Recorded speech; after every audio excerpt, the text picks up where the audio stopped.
As such आप creative field में as a artist हैं आप, तो मेजॉरिटी आर्टिस्ट जब पेंट करते हैं या अपना आर्ट वर्क करते हैं तो उनके आर्ट में उनकी कोई डीप डाउन चीज़ें रिफ्लेक्ट करती है, उनका पास्ट हो गया, उनका थॉट प्रोसेस हो गया, वो रिफ्लेक्ट करता है। अगर एक अननोन आदमी जो आपको नहीं जानता है वो आपके सारे आर्ट वर्क्स देखेगा, तो आपके अकॉर्डिंग उसे क्या लगेगा कि इनमें क्या है? If to be very honest, I don't think that much in general. So okay. और स्पेशली अभी मैं जितना भी आर्ट कर रही हूँ वो मेनली कमर्शलाइज्ड है. I am not doing anything which is related to me personally. क्योंकि यूजुअली कैसा होता है, मैं कस्टमर बेस्ड, मतलब ऐसा होता है ना, मेड ऑन ऑर्डर, कि कस्टमर का ये रिक्वेस्ट आया, हमने ओके। डिस्कस किया, उसके अकॉर्डिंगली जो भी मैंने आर्ट बनाया वो उसके अराउंड होता है.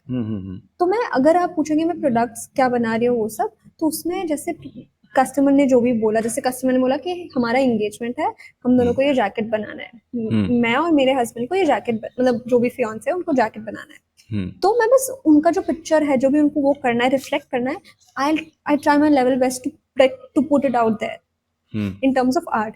बट अगर आप, मतलब, तो उसके थ्रू ये नहीं जान पाएंगे कि वो मेरे में, मतलब मैं क्या सोचती हूँ वो सब, because for me it's like customer जो चाहता है वो सबसे पहले निकल के आए.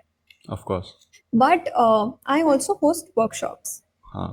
art workshops. So if you ask me, my entire aim is to make a lot of people try. I won't even say try, because हमने सबने कभी ना कभी आर्ट तो करा ही है.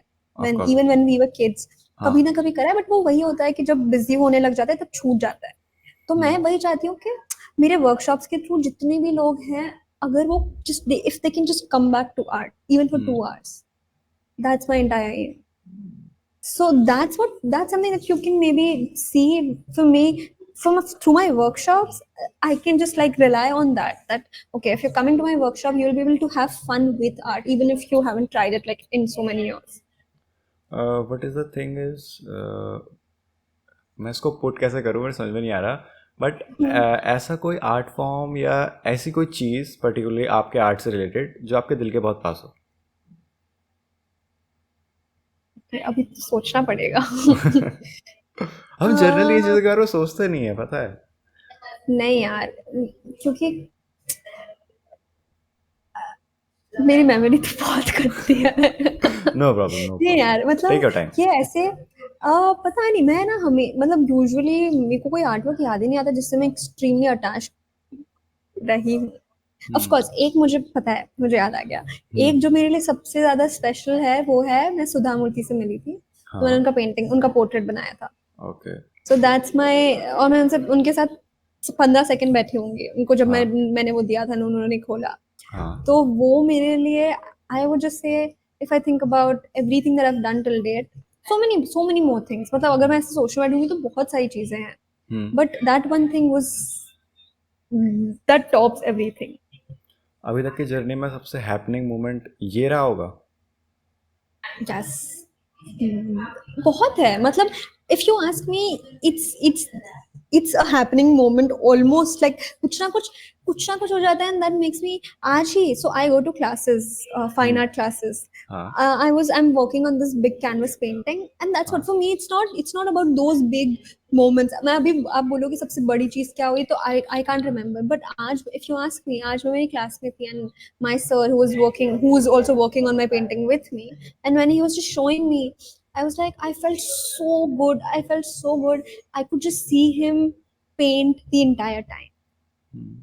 It's just that for me. So if you ask me highlight क्या है, it's that कि मतलब आज मैंने just to realize that wow, it's such a good thing to just paint, to see someone paint. Well don't take it other way, but you Yeah. Seem very happy. पता है जब आप इन चीज़ों के बारे में बात करते हो, सीम वेरी हैप्पी एंड जॉयफुल। मैं Yeah. लेजिट मजाक से, आई एम नॉट किडिंग यू, मेरे को काफ़ी टाइम हो गया कोई ऐसा बंदा देखे हुए जो इतना खुश हो। Legit. Yes. No, you no, seem no, very happy. definitely. And thank you so much. But I think, मतलब अप डाउन तो है ही, but I can just tell you, I think 2 3 दिन पहले I was literally doubting myself. हाँ, वो self doubt तो वही है जर्नी कि का पार्ट है। it's a part, of हाँ, वो course. जर्नी का but पार्ट है। but for me to just go to my classes, मतलब मुझे ऐसा लगता है कि मैंने वो कर लिया, उसमें मुझे काफी चीजें रियलाइज हो गई, कि वो 2 घंटे जो मैंने मेरी क्लास में बिताए, जहाँ पे सिर्फ, मतलब पूरा माहौल ही है कि सब पेंट कर रहे हैं, वो एक बड़े कैनवस पे पेंट कर रहे हैं, लोग ये कर रहे हैं, वो कर रहे हैं। मेरे सर ने एक स्टोरी है। तो मैं मेरे सर के साथ बैठी थी एंड किसी पे तो हम उस टाइम मेरे में सेल्फ डाउट, उस टाइम मतलब आई थिंक ये काफी 5-6 महीनों पहले की बात है। उस टाइम मेरे में सेल्फ डाउट इन जनरल थोड़ा बहुत था। तो जब मैं काम कर रही थी तो सर ने मुझे पूछा कि आपने कितने पेंटिंग्स बनाए हैं अभी तक। और यूजुअली जो हम ऐसा जब कोई भी ऐसा पूछता है तो मैं यही सोचती हूँ कि अच्छा अच्छे पेंटिंग्स कितने बनाए भी थे। तो मैंने बोला मतलब 100 बनाए होंगे इन टोटल, कितने बनाए होंगे। उन्होंने बोला कि डोंट ऐसा मत सोचो, जब से तुम बच्चे थे तब से अभी तक कितने पेंटिंग बनाए। वो बोलते कि 1000 तो बनाए होंगे। मैंने बोला 1000 कैसे पॉसिबल है, 1000 तो बहुत ही बड़ा नंबर है, मतलब नहीं बना सकती। तो बोलते कि डोंट थिंक अबाउट गुड और बैड, कि ये अच्छा पेंटिंग था या बुरा था। If you think about everything that you have made till date, वो जब मैंने वो सोचा तो मुझे रियलाइज हुआ कि वो तो 1000 को भी टॉप कर सकता है। So that's the thing, we often of course, मतलब ये 2 घंटे जो मैं बताती हूँ तब मुझे काफी दूसरी चीजें ऐसे रियलाइज हो जाती है कि I have to keep going and keep doing it. Thanks for watching this clip. और अगर आपको ये क्लिप पसंद आई है तो ये पॉडकास्ट ज़रूर पसंद आएगा, जो कि यहाँ पर है, क्योंकि ये क्लिप इसी पॉडकास्ट का एक पार्ट है और वो पॉडकास्ट काफ़ी इंटरेस्टिंग है। सो गो चेक इट आउट। और लास्ट में ये बोलूँगा कि थैंक्स फॉर वॉचिंग।